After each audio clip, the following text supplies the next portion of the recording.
And a lot of times it's a big mismatch. And in every aspect of advertising marketing I've ever done, the most complex concept is the difference between attention and results. Small owner operators are often very happy with attention.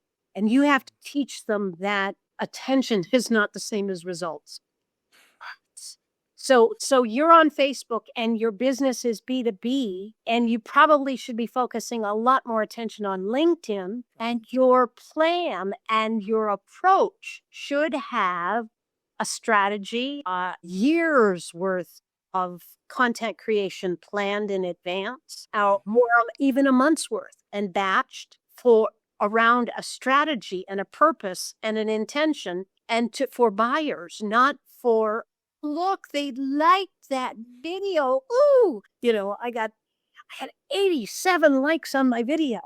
Wonderful. Did you get a conversion? What's your business for? Is your business for attention, or is your business for... The Intelligence Forge podcast is sponsored by Permasize AI Forge. The Intelligence Forge podcast is sponsored by Permasize AI Forge. At Permasize AI Forge, we know you're ambitious. But are manual tasks like admin, lead generation, nurturing, and onboarding holding you back from truly scaling your business? Imagine saving dozens of hours every week, freeing you to deepen client relationships and execute high-impact strategy. Our clients aren't just imagining it. They're saving countless hours per week and doubling their revenue within months. We custom-build AI automation systems that eliminate the grind. From effortless lead generation and nurturing to seamless onboarding, we give you back the most valuable resource, your time, so you can focus on building those vital human connections and driving strategic growth. Stop letting repetitive tasks limit your potential. It's time to build a business that works for you, not the other way around. Ready to unlock your true scaling power? Visit PermasizeAIForge.com and book your free AI audit call today to discover how you can save time and double your revenue. And don't forget to like and subscribe to the Intelligence Forge YouTube channel and hit that notification bell so you never miss a new episode. Scaling marketing in founder-led companies, from operator to strategic advisors. Welcome to the Intelligence Forge, where we explore how business leaders leverage technology and strategy to scale their operations. I'm thrilled today to have Maureen McBride with us. Maureen, thank you so much for making time to be here. Thank you for inviting me. I appreciate the opportunity to share some insight if that's going to be useful to your audience. Because it's going to be useful.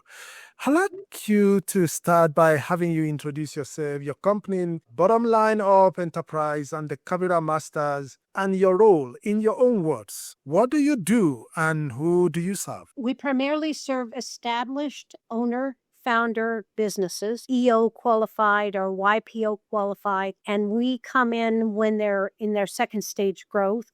They've established their model, and now they're ready to scale. So the process of scaling is really challenging because you have to throw out everything you were doing and reinvent yourselves. A messy middle situation where roles and responsibilities and rules change dramatically, because what gets you to the level where you're ready to scale and all the habits and patterns in that of behavior in that aspect no longer serve the company. Very often, while a company is building, it's a real tight organization, process is messy, systems are not established. Everybody does a little bit of everything. Everybody wears several hats. With work to scale, you have to replace heroic efforts with systems and processes that you can hand off. And so you have to really hone in on what's working, how do we do that, and then how do we train more people to do the same thing. So your company values have to be established,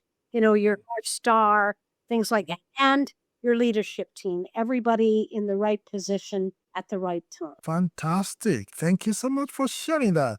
Let's go to the magic wand question. If you have a magic wand and you could improve something instantly in your company's operation tomorrow, what will it be and why? I have a magic wand. It's AI. Actually, I'm a power user. I started using it 3 years ago, and this year, this satisfies my ego. So I'll acknowledge I have ego, but I am in the top 1% of AI users. And I don't use AI to answer a question. I use AI to help me as a thinking partner develop systems and processes that work for me and also the other companies that we're working with.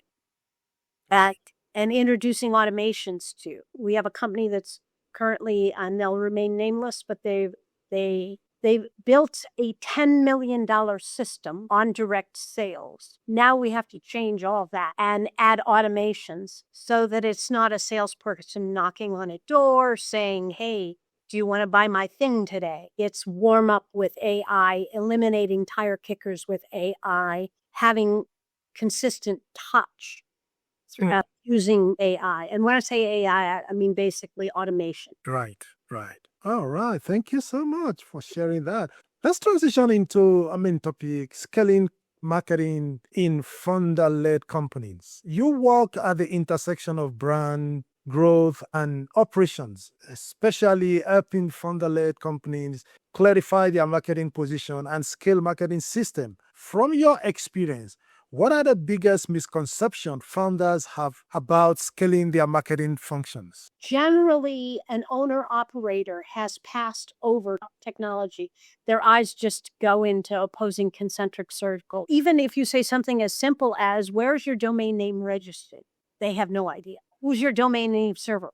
No idea. What's your email client? They don't know that. There's specific language that governs all this. I got my hands wet in technology, so to speak. I had hired a company to build me a website, and they were supposed to have this system that was absolutely spectacular. And it was. Eventually, Adobe acquired that company. I paid them $5,000. And every time I went to use the email newsletter function, I broke the website. I broke everything. And then I would have to pay them $500 to get me back online. And previous to that, I went to a conference in Toronto on WordPress. And all of a sudden, I had a tool I could manage that I understood that seemed pretty simple. And I built 5 websites, like a playground in a couple of time. And I went, oh, okay, I can do this. And subsequently, and I had sold radio, television, newspaper, print, local magazines. I'd done direct sales in all those different organizations. Also never sold a banner ad, always included internet components, but only ones that made sense to me, because my goal was always to serve the client first and then whatever medium I was selling second. Because for you, I paid attention to the interest of the client and not necessarily the guy who was standing on my shoulder going, who said you were going to give me X by X? And I would have to say to my sales manager, bonjour, because in those lower tier markets, managers come and go. Leave me alone. And I won't give you $300 on Tuesday, but I'll give you $3,500 2 weeks from Tuesday. But just stay out of my way. Right. And that's kind of the way it always worked. And as I say, sales managers were coming and going, and they had to learn me. But I'm a very outside-the-box thinker because I have something called dyscalculia, which means I think outside the box because I don't have a box. All right. Thank you so much for sharing that. Can you share a specific example of a founder-led organization where you've worked with them in the past without mentioning their name, where you had to translate complexity into a decisive strategy? What was the challenge? And how did you approach it? And what's the result you gave them? Well, we adopted one company a year ago, and they wanted to work on their website. They weren't happy with both the price point and the service of another company. They thought they wanted to handle it in-house. Had they absolutely followed the pattern that I had set up for them, they would have switched to new website live a year ago. We're doing that this Friday for that same company. Because they couldn't get their brains wrapped around what things were going to take. So I've babysat them for a year as we've been moving along with their strategy. I do tend to be optimistic.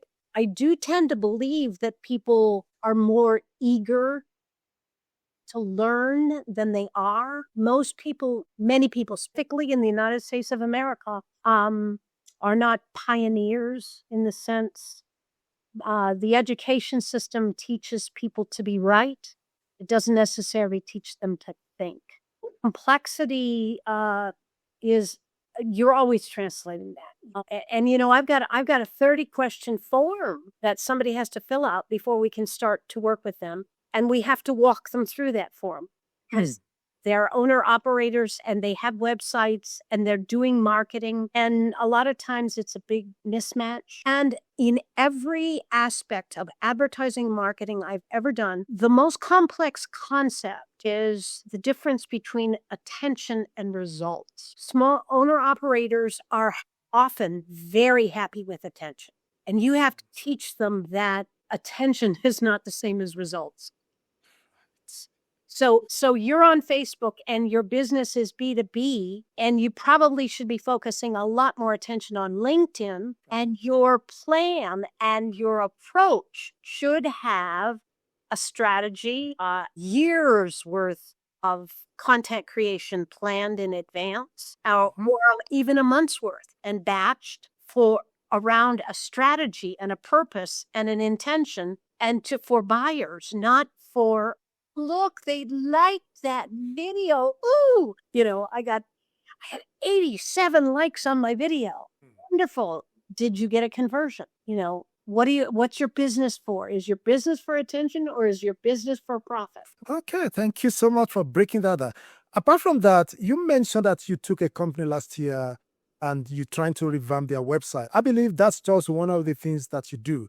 Can you break down holistically, just for the purpose of our audience to understand exactly what you do when you go into a company? What are the areas that you focused on? What are the areas that you review? What are the areas that you touched that, make those change really meaningful with better results? Since the goal is profitability, sales qualified leads is my mandate as a marketing partner. So anything and everything I do has to be passed through that filter. Does this action, does this choice, does this social media vertical, is this going to deliver back to me the clients that I want and need, that I can sell to? And in that strategy, I like to say marketing is equal parts science and art. And art and creativity takes you into new territory, preferably a blue ocean strategy. A blue ocean strategy is what gives you a unique selling proposition. And we search for that. What's our possibility? One of the clients that we worked with absolutely refuses to bend on pricing. And as a result, they always keep their margins in 20 to 25% range. They just won't. You're not my customer unless I can give you service and attention that defeats the pricing question. And oftentimes they'll get somebody into the fold that we attract somebody in with the marketing. And if they're a commodity buyer, they're going to be eliminated on the first round. A price buyer, or in my view, a bottom feeder, they're the most difficult clients to work with at all times because they're never not going to stop nudging you for price concessions. Because that's where their consciousness of my training in marketing teaches me that there's always three buyers. Before you walk in the door with any offer, there's the commodity or price buyer, bottom feeder. There's a person who says to themselves, well, I'm not a cheapskate, but I'm not a spendthrift. My money matters. And then there's a person who's already convinced by their life experience that only the best will do, and you get what you pay for. So it serves your business to have three tiers. I personally, unless I was trying to meet a quota or help a client meet a quota, I would just stay away from the bottom feeders. If I had them in my mix, they would be 10 to 15%. I'd do a whole lot in the middle range, 45 to 50%. And then I would have offers that were absolutely geared to that buyer who walks in my door and says, only the best will do. And they want white glove treatment. They're going to take more time. They're going to take more time to close. They're going to take more of your time, but you're going to price your offering so that you can have that buyer in your mix. Wow, that's incredible. And except somebody really know what you're talking about, and maybe they agree with you when you explain it to them, they will never know the importance of all these things. But thank you so much for sharing. I'd like to ask you one important question. You talk about if you want to work with a company, they have to complete a 32 question or thereabout. Once I've signed a contract, and being a marketing person, I position my offer. I position my offer in an irresistible fashion. I'd say, this is what you lose, this is what you will gain, this is what it costs, and this is why it costs that. However, if we can come to a decision and sign a contract by Friday, we'll give you a 10% discount, blah, blah, blah, blah, blah, blah. So you're building those strategies. Everybody likes to believe they can win. So I use marketing, the techniques of marketing, to sell marketing. Okay, that makes sense. Good. So when you see a company that you know need your service, or if you're talking to a company, what do you see that will make you believe, I think they need help? What are the fundamental things that you look at, 1, 2, 3, 4, and then you say, no, this company really need help, and this is the help they may possibly need? It's probably their annual revenue. If a company has an annual revenue of 30 million a year, I'm not their go-to person. They have an in-house person. I could go to their in-house person and say, we can augment your services. We can make your life easier. That level. The first thing I would ever do on qualifying a client is look at their website, look at their branding. Are they communicating their message in a way that would compel me to buy? Are there obvious errors? Is it a homegrown WordPress-based website? In reality, 45% of the websites out there are on WordPress. And when I first looked at WordPress in 2006, I recognized that Harvard had their website built on that. And I said, well, if it's good enough for Harvard, I think it'll work for other people. I think the greatest illusion that I had when I first got involved in this was that people would be more interested in do-it-yourself solutions. And that's the other thing. That is very important that every company knows, especially with owner-founders. The owner-founder is not the client. That is a big mistake that people make when they're marketing. I like it. I'm the owner-founder. It's my company. I like it, so everybody should. Well, guess what? That's not how it works. You have an offering. You have a company. You have a service. You have a business. You have an offering. You are not your customer. Your customer knows what they want and what they need, and you have to meet them where they live, not where you live. True. Okay, thank you so much. I think you're doing a lot of work helping companies grow, increase their revenue. But what keeps you up at night? Definitely, you have your own challenge. Maybe one that you think, yes, you're on track to solving it. I think I like to ask this question because sometimes our listeners believe that if a company is helping other people, they themselves, they are everything 100%. But it's not always true. Can you share something, maybe something that keeps you up at night? If anything keeps me up at night, it's that my communication style. Okay. My communication style needs to be modified all the time. The way my brain works, things happen more or less accidentally for me. I was in a class when I was in the 7th grade, and the class taught me to speed read. So my understanding is the faster you read, the more you retain.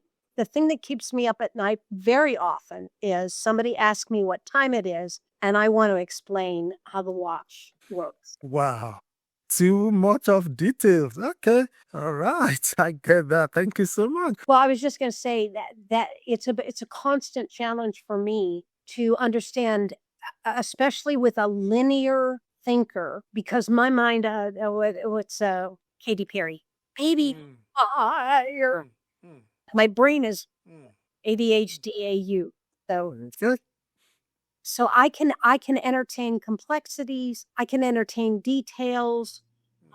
There's a part of me that believes that half of AI is just correct. You can go in there and find out what other programmers and other technologists have done incorrectly. All right. Thank you so much. If you're sitting in front of any business owner right now, what is one piece of advice that you will give them? Everybody on your staff needs to understand how to use AI and automations moving forward. Don't be afraid of it.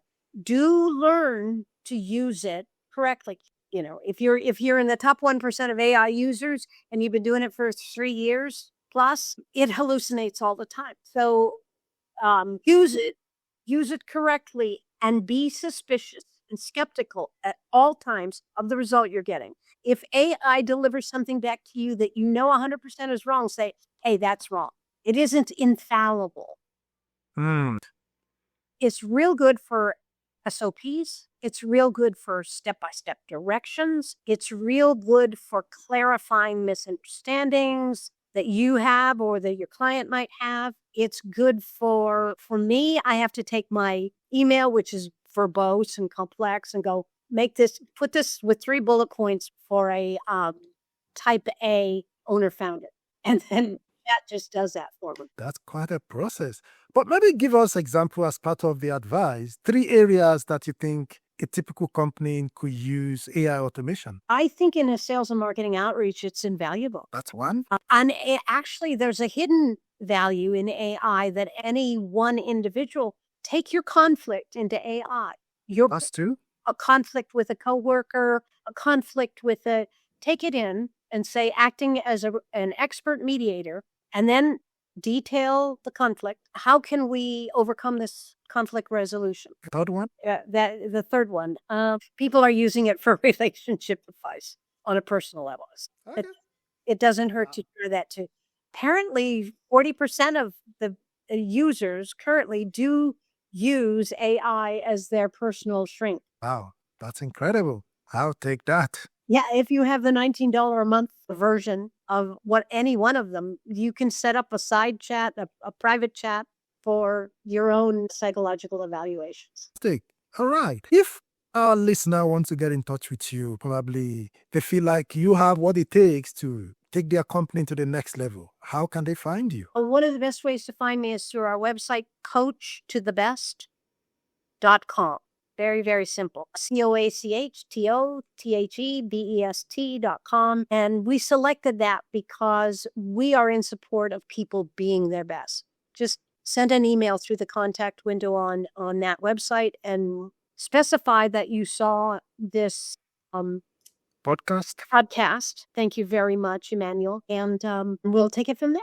We'll get back. All right, fantastic. Thank you so much, Maureen, for your time and this incredible, valuable insight. DM me on LinkedIn as well. Okay, all right. So DM on LinkedIn. I think that's the easiest way to contact anyone. Yeah, thank you so much for sharing your invaluable insight with us. I think your experience is very, very deep. And I think you giving back, to the society, helping companies to improve their sales, make more money, I think is really, really valuable. And I also believe that you already have your succession planning in place because what you have must be passed to the next generation. But thank you so much, and I really do appreciate it. Thank you very much. You didn't quit your day job to become a full-time admin assistant. The Intelligence Forge podcast is sponsored by Permasize AI Forge. At Permasize AI Forge, we know you didn't start your business to spend 60 hours a week on paperwork, chasing leads, and managing endless admin tasks. You started it to build something meaningful and serve your clients. But right now, you're trapped in the day-to-day grind instead of growing your business. What if I told you our clients are reclaiming 15, 20 hours per week, increasing their revenue by 30 to 50% within 6, 12 months, and finally getting their lives back? We don't just automate random tasks. We build custom AI systems that eliminate the bottlenecks choking your growth, from leads generation to lead, nurturing and management to project management to client follow-ups. Stop paying for an expensive, frustrating manual system. It's time to upgrade to strategic automation. Visit PermasizeAIForge.com and book your free business transformation strategy call today. Discover exactly how much time and money you're losing to manual processes and how to get both back. And don't forget to like this video, subscribe to the Intelligence Forge, and hit that notification bell so you never miss an episode packed with game-changing insights. Your future automated business is waiting.